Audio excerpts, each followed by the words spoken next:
ಸಂಪತ್ತಯ್ಯಂಗಾರ್ಯರು ಅಭೂತಪೂರ್ವವಾಗಿ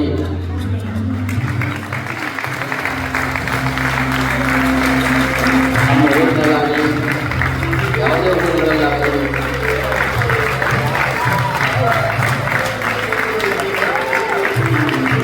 ಎಷ್ಟು ಅವರ ಸೌಜನ್ಯ ಕಾರ್ಯಕ್ರಮವನ್ನು ನಡೆಸಿಕೊಡೋದ್ರಲ್ಲಿ ಅವರ ಪಾಠಶಾಸ್ತ್ರದ ತಂಡವನ್ನು ಕರ್ಕೊಂಡು ಬಂದು ನಮ್ಮ ಎಲ್ಲ ಊರಿನಲ್ಲಿ ಎಷ್ಟು 1000 ಜನ ಬಂದಿರಲಿ ಎಷ್ಟು ಸೊಗಸಾಗಿ ಕಾರ್ಯಕ್ರಮ ನಿರೂಪಣೆ ಮಾಡಿಕೊಂಡು ಹೋಗ್ತಾರೆ, ಅಚ್ಚುಕಟ್ಟಾಗಿ ರುಚಿಕರವಾಗಿ ಮಾಡಿಕೊಂಡು ಹೋಗ್ತಾರೆ ಅನ್ನೋದು ಮುಖ್ಯ. ಅವ್ರ ಬಗ್ಗೆ ನಮ್ಮ ಆರ್ ಕೆ ಶ್ರೀನಿವಾಸ ಅವರನ್ನು ಮಾತಾಡೋಕ್ಕೆ ನಾನು ಹೇಳಿದ್ದೆ. ಅವರು 2-3 ನಿಮಿಷ ಆಗುತ್ತೆ.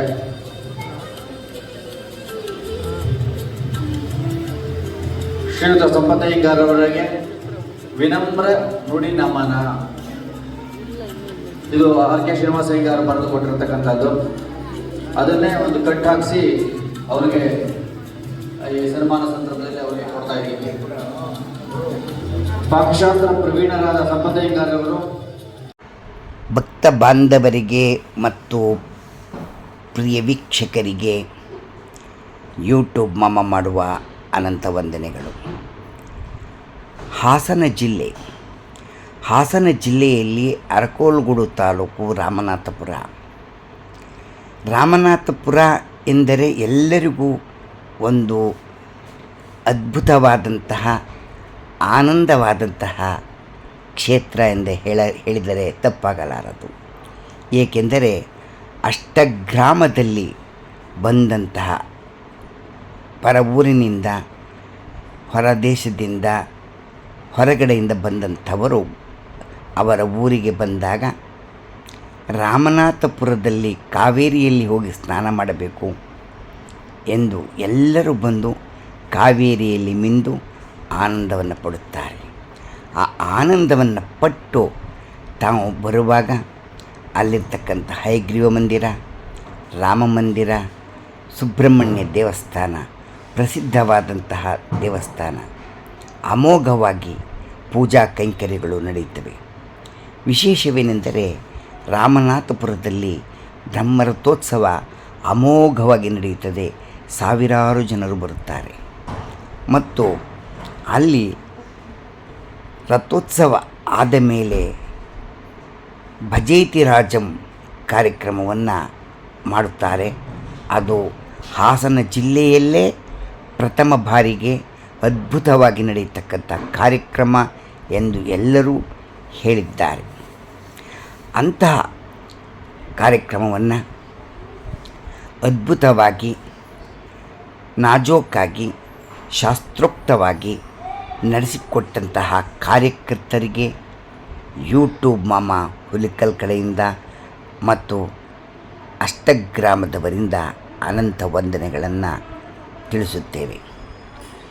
ಮತ್ತು ಇನ್ನೊಂದು ವಿಶೇಷವೇನೆಂದರೆ ಅಲ್ಲಿ ಸುಮಾರು 40-50 ವರ್ಷಗಳಿಂದ ಭಗವಂತನಿಗೆ ತಮ್ಮ ಸೇವೆಯನ್ನು ಸಮರ್ಪಿಸಿದವರಿಗೆ ಆ ರಾಮನಾಥಪುರದ ರಾಮ ಮಂದಿರದಲ್ಲಿ, ಆ ದೇವಸ್ಥಾನದಲ್ಲಿ ಬ್ರಹ್ಮರಥೋತ್ಸವದ ಮಾರನೇ ದಿವಸ ಅವರಿಗೆಲ್ಲರಿಗೂ ಕರೆದು ಸನ್ಮಾನವನ್ನು ಮಾಡಿದ್ದಾರೆ. ನಮಗೆ ಅಲ್ಲಿರ್ತಕ್ಕಂಥವರೆಲ್ಲರೂ ಚಿರಪರಿಚಿತರೇ. ಆದರೆ ಹೆಚ್ಚು ಆತ್ಮೀಯ ಹೊಂದಿರತಕ್ಕಂಥವರು ಅಡಿಗೆ ಸಂಪತ್ತ ಅಯ್ಯಂಗಾರ್ ಮತ್ತು ಕಸ್ತೂರಿ ರಂಗಾಚಾರ್ ಇವರುಗಳಿಗೆ ಸನ್ಮಾನವನ್ನು ಮಾಡಿದ್ದಾರೆ. ಆ ಸನ್ಮಾನವನ್ನು ನಾವು ಕಣ್ಣಾರೆ ಅಲ್ಲಿ ಹೋಗಿರ್ತಕ್ಕಂಥವರು ನೋಡಿರ್ತೇವೆ. ಆದರೆ ಬರದೇ ಸಾಧ್ಯವಿಲ್ಲೇ ಇರುವರು ನೋಡಲು ಹೇಗೆ ಸಾಧ್ಯ ಅಲ್ಲವೇ? ಅವರಿಗೂ ಒಂದು ಆಸೆ ಇರುತ್ತಲ್ಲವೇ? ಅಂತಹ ಸನ್ಮಾನ ಕಾರ್ಯಕ್ರಮವನ್ನು ನಮ್ಮ ಯೂಟ್ಯೂಬಿನಲ್ಲಿ ಹಾಕಿದ್ದೇವೆ. ತಾವೆಲ್ಲ ಆ ಸನ್ಮಾನದ ಅದ್ಭುತ ಕಾರ್ಯಕ್ರಮವನ್ನು ಮತ್ತು ಭಜನೆಯ ಕಾರ್ಯಕ್ರಮವನ್ನು ನೋಡಿ ಆನಂದಿಸಿ, ಮತ್ತು ಅಲ್ಲಿರ್ತಕ್ಕಂಥ ಕಾರ್ಯಕರ್ತರಿಗೆ ಯುವ ಸೇನೆಗೆ ನಾವು ಪ್ರೋತ್ಸಾಹ ಮಾಡೋಣ. ಇನ್ನೂ ಅಮೋಘವಾದಂತಹ ಕಾರ್ಯಕ್ರಮ ನಡೆಯಲಿ. ರಾಮನಾಥಪುರದಲ್ಲಿ ಒಂದು ವಿಶೇಷವಾದಂತಹ ಕಾರ್ಯಕ್ರಮ ಎಂದರೆ ರಾಮೋತ್ಸವದ ಸಮಯದಲ್ಲಿ ಬಹಳ ಅದ್ಭುತವಾಗಿ ಅಲ್ಲಿ ಸಂಗೀತ ಕಾರ್ಯಕ್ರಮವನ್ನು ಏರ್ಪಡಿಸುತ್ತಾರೆ ಮತ್ತು ಎಷ್ಟೋ ಮಂದಿ ಜನರು ಬಂದು ಅಲ್ಲಿ ಸಂಗೀತವನ್ನು ಹಾಡಿ ಅಲ್ಲಿ ಬಂದಂತಹ ಜನರಿಗೆ ಆನಂದವನ್ನು ಉಂಟು ಮಾಡಿ ಹೋಗಿರ್ತಕ್ಕಂಥ ಸಮಯವನ್ನು ನಾವು ಕೇಳಿದ್ದೇವೆ. ಇಂತಹ ನಮ್ಮ ಹಾಸನ ಜಿಲ್ಲೆಯಲ್ಲೇ ಅದ್ಭುತವಾದ ಕ್ಷೇತ್ರ ಎಂದರೆ ಅದು ಹೇಳಲೇ ಸಾಧ್ಯವೇ ಇಲ್ಲ. ರಾಮನಾಥಪುರಕ್ಕೆ ಹೋಗಬೇಕು, ಕಾವೇರಿಯಲ್ಲಿ ಸ್ನಾನ ಮಾಡಬೇಕು, ಆನಂದದಿಂದ ಮೇಲೆದ್ದು ಬಂದು ನಮ್ಮ ಶ್ರೀರಾಮನ ದರ್ಶನವನ್ನು ಮಾಡಬೇಕು. ಅನಂತರ ಸುಬ್ರಹ್ಮಣ್ಯ ದೇವಸ್ಥಾನ, ಹಯಗ್ರೀವ ಮಂದಿರ, ಭಗವಂತನ ದರ್ಶನವನ್ನು ಮಾಡಿ ನಾವು ಮತ್ತೆ ನಮ್ಮ ಮನೆಗೆ ಬಂದಾಗ ಆ ಆನಂದ ಹೇಗಿರುತ್ತದೆ ಎಂದು ಹೇಳಲೇ ಸಾಧ್ಯವೇ ಇಲ್ಲ. ಅಂತಹ ಅದ್ಭುತ ಜಾಗದ ಒಂದು ಕಾರ್ಯಕ್ರಮವನ್ನು ನಮ್ಮ ಯೂಟ್ಯೂಬಿನಲ್ಲಿ ಹಾಕಿದ್ದೇವೆ. ಇದಕ್ಕೆಲ್ಲ ಕಾರಣ ನಮ್ಮ ಪ್ರಿಯ ವೀಕ್ಷಕರೇ, ನೀವೇ ಇದಕ್ಕೆಲ್ಲ ನಮಗೆ ಪ್ರೋತ್ಸಾಹ ಎಂದೇ ಹೇಳಿದರೆ ತಪ್ಪಾಗಲಾರದು. ನಿಮ್ಮ ಪ್ರೋತ್ಸಾಹ ಹೀಗೇ ಇರಲಿ. ಬನ್ನಿ, ನಾವು ಮುಂದಿನ ಕಾರ್ಯಕ್ರಮವನ್ನು ವೀಕ್ಷಿಸೋಣವೇ. ಬನ್ನಿ.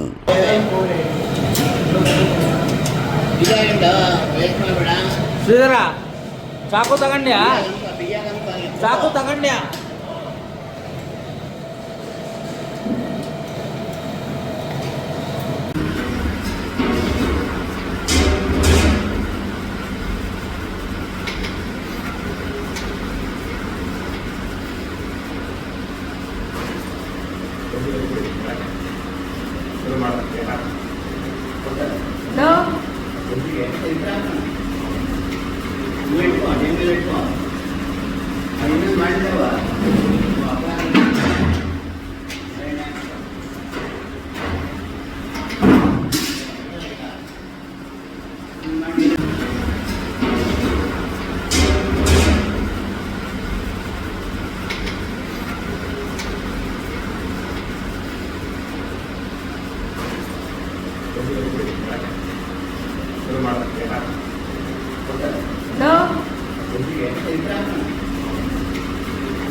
शव्यशूरो महारथो जायतान्दोत्रीथेनुर्गोड नड्वानाशुस्वत्तिः पुरन्धिर्योषं जिष्णोरथेष्टा स्वभेदो वास्य यजमानस्य वीरो जायतान् निकामे निकामेन पर्जन्यो वर्षत फलिन्यो न ओषधयः पच्यन्तां योगक्षेमो नः कल्पताम्।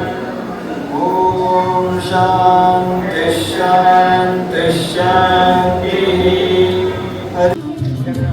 ಅಭೂತಪೂರ್ವವಾಗಿ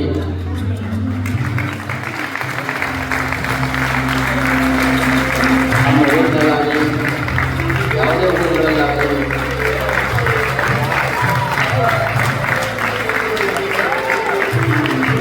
ಎಷ್ಟು ಅವರ ಸೌಜನ್ಯ ಕಾರ್ಯಕ್ರಮವನ್ನು ನಡೆಸಿಕೊಡೋದ್ರಲ್ಲಿ ಅವರ ಪಾಕಶಾಸ್ತ್ರದ ತಂಡವನ್ನು ಕರ್ಕೊಂಡು ಬಂದು ನಮ್ಮ ಎಲ್ಲ ಊರಿನಲ್ಲಿ ಎಷ್ಟು 1000 ಜನ ಬಂದಿರಲಿ ಎಷ್ಟು ಸೊಗಸಾಗಿ ಕಾರ್ಯಕ್ರಮ ನಿರೂಪಣೆ ಮಾಡಿಕೊಂಡು ಹೋಗ್ತಾರೆ, ಅಚ್ಚುಕಟ್ಟಾಗಿ ರುಚಿಕರವಾಗಿ ಮಾಡಿಕೊಂಡು ಹೋಗ್ತಾರೆ ಅನ್ನೋದು ಮುಖ್ಯ. ಅವ್ರ ಬಗ್ಗೆ ನಮ್ಮ RK ಶ್ರೀನಿವಾಸ ಅವರನ್ನು ಮಾತಾಡೋಕ್ಕೆ ನಾನು ಹೇಳಿದ್ದೆ. ಅವರು 2-3 ನಿಮಿಷ ಆಗುತ್ತೆ.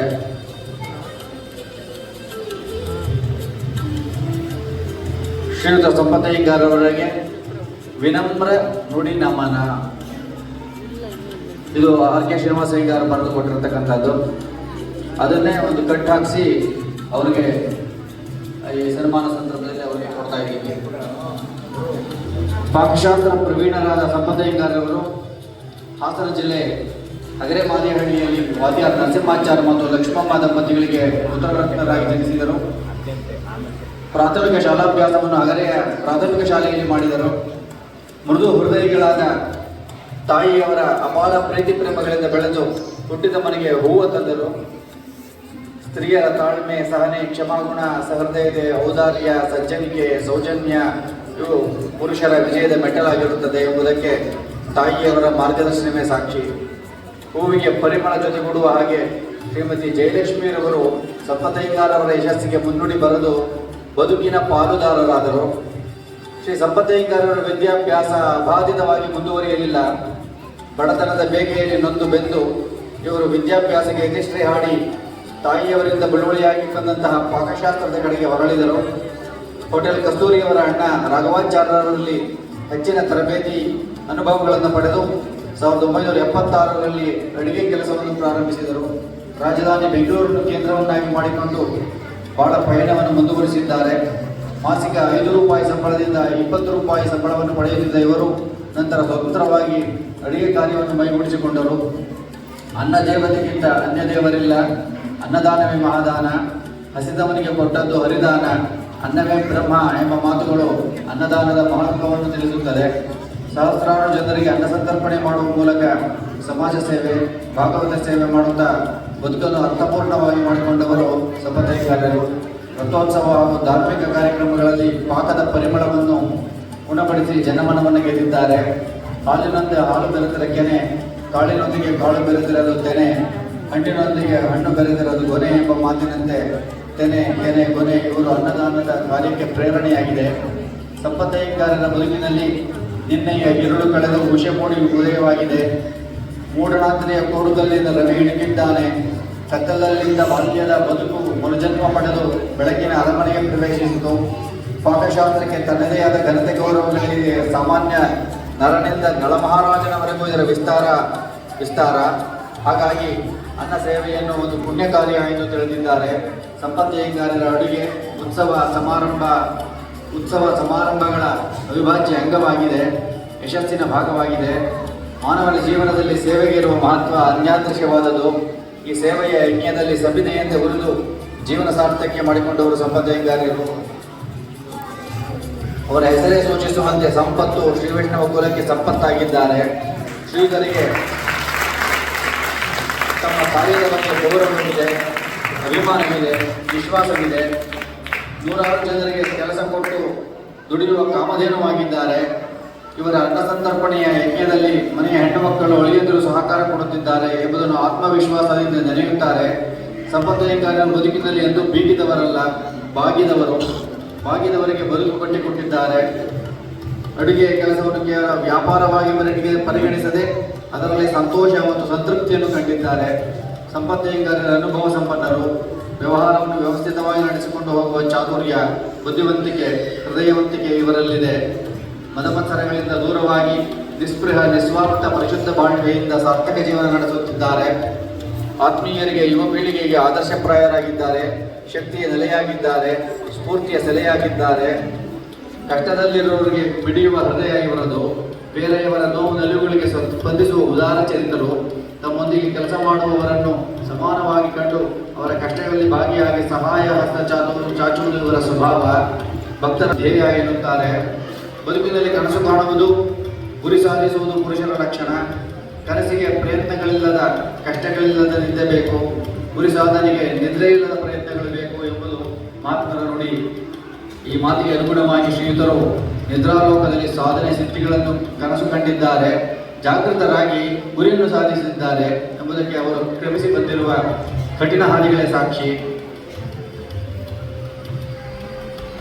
ಸರಳ ನುಡಿ, ನೇರ ನಡೆ, ದಿಟ್ಟ ನಿಲುವು ಅವರನ್ನು ಉನ್ನತ ಸ್ಥಾನಕ್ಕೆ ಏರಿಸಿದೆ.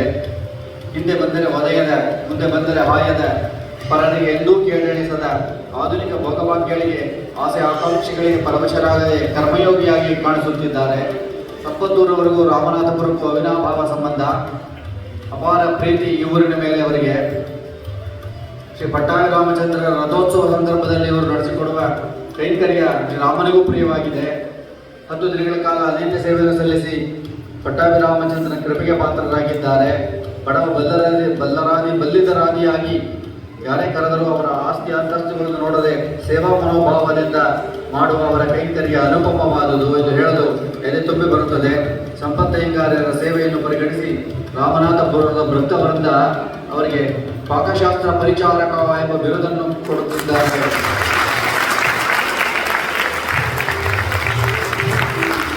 ಈ ಸಂದರ್ಭದಲ್ಲಿ ಇವರ ಸಾಧನೆ ಸಿದ್ಧಿಗಳು ಅನಂತವಾಗಲಿ, ಬದುಕು ಬಂಗಾರವಾಗಲಿ, ಭಾಗ್ಯದ ಭಕ್ತರು ಅಕ್ಷಯವಾಗಿ ಸುಖಶಾಂತಿ ಸದಾ ದೊರಕುತ್ತಿರಲಿ. ಶ್ರೀರಾಮನ ಕೃಪೆ ನೂರ್ಕಾಲ ಇವರಿಗೆ ಲಭಿಸಲಿ. ಮಂಗಳದ ಹೊಂಬೆಳಕು ಇವರ ಬದುಕನ್ನು ಸುಂದರಗೊಳಿಸಲಿ ಎಂದು ಪ್ರಾರ್ಥಿಸುತ್ತೇವೆ. ಇತಿ ಆಡಳಿತ ವರ್ಗ.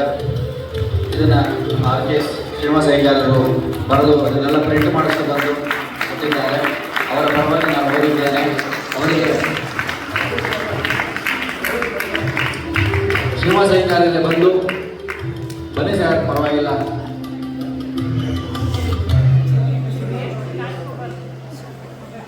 ಅವರಿಗೆ ಶಾಲು ಹೊದಿಸುವ ಮೂಲಕ ಸನ್ಮಾನ ಮಾಡಬೇಕು ಅಂತ ನಾನು ಪ್ರಾರ್ಥಿಸ್ತೇನೆ.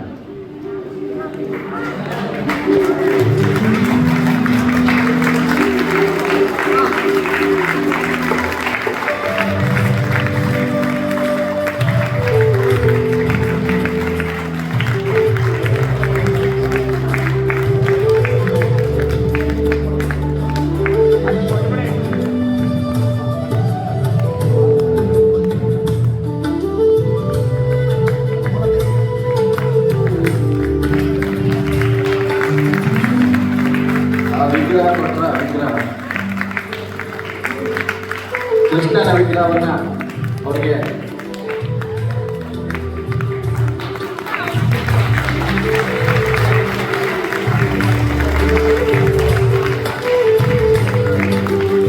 ಹಾಗೆ ನಮ್ಮ ಬೈರಳ್ಳಿಯವರ BK ಜಗದೀಶ್ ಅವರು ಕೂಡ ಅವರ ಆತ್ಮೀಯ ಸ್ನೇಹಿತರು. ಅವ್ರಿಗೂ ಕೂಡ ಒಂದು ಶಾಲುವನ್ನು ಮತ್ತು 1,000 ರೂಪಾಯಿಗಳ ಗೌರವ ಧನವನ್ನು ಕಳಿಸ್ಕೊಟ್ಟಿದ್ದಾರೆ. ಅವ್ರಿಗೂ ಕೂಡ ಅದನ್ನು ಬರೆಸಿ ನಿರ್ಮಾಣ ಮಾಡಬೇಕಂತ ಪ್ರಾರ್ಥಿಸುತ್ತೇವೆ.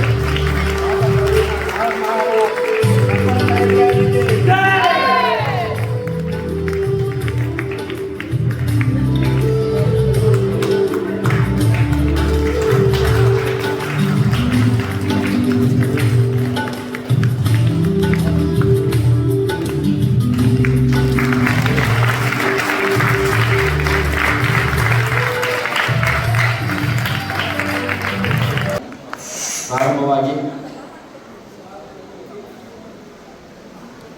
ಮೊದಲನೆಯವರಾಗಿ ನಮ್ಮ ಈ ರಾಮಚಂದ್ರ ಸ್ವಾಮಿಯವರಿಗೆ ಅನನ್ಯವಾಗಿ 50-60 ವರ್ಷಗಳ ಕಾಲ ಭಗವದ್ ಆರಾಧನೆಯನ್ನು ಮಾಡಿದಂಥ ಹಿರಿಯರಾದ ಲಕ್ಷ್ಮೀನಾರಾಯಣ ಭಟ್ರು ವೇದಿಕೆಯಲ್ಲಿ ಪಾಲ್ಗೊಂಡಿದ್ದರು.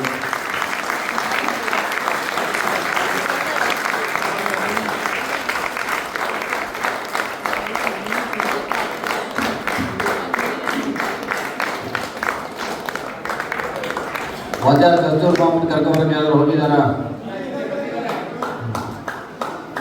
ಹಾಗೆ ನಮ್ಮ ಹಯಗ್ರೀವ ಮಂದಿರದ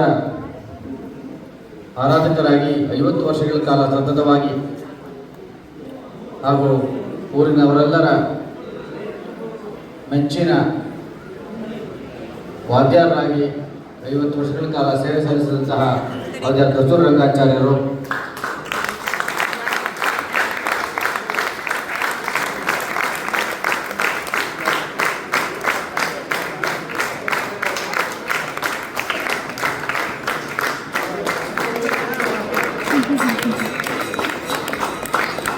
ತಳಿಗೆ ಸಂಪತ್ ಮಾಮನ್ ಹಾಗೂ ಶ್ರೀನಿವಾಸ ಮಾಮನ್ ಮನೆಯಲ್ಲಿದ್ದಾರೆ. ದಯವಿಟ್ಟು ಕರ್ಕೊಂಡ್ಬನ್ನಿ. ತಳಿಗೆ ಸಂಪತ್ ಇದ್ದಾರೆರು, ಅವರು ಕೂಡ ಖಚಿತವಾಗಿ 40 ವರ್ಷಗಳ ಕಾಲ